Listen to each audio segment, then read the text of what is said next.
انت بتغمز لي ليه؟ ابوك قاعد اهو، قول له على اللي انت عايزه، انا ماليش اي دعوه، قول له على اللي نفسك فيه، لكن انا اقول له بقى ويزعق لي، انا ماليش دعوه يا اخويا.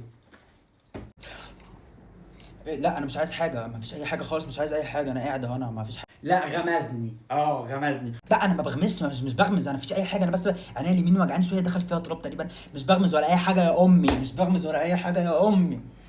وقال لي عايزني اقول لك ان هو عايز يسافر قيمه 10 ايام كده مع اصحابه، بس هو مش عارف يقول لك ازاي، وجاي لنا انا اللي هعرف اقول لك هو عايز يسافر ازاي. اديني قلت لك اهو، يلا شوف ردك عليه بقى. يخرب بيت ابو اللي يقول لك على اي حاجه. لا مفيش، مش بقول اي حاجه ولا عايزين اي حاجه، انا هعمل شاي، سوي شاي بس مش هعمل لك. انا مالي، انا خطوه اديني 60 داهيه، انا مالي. تشرب شاي يا حاج؟ الواد ده مش هيعمل، تشرب انا اعمل لك انا شاي؟ هعمل لك شاي، حاضر.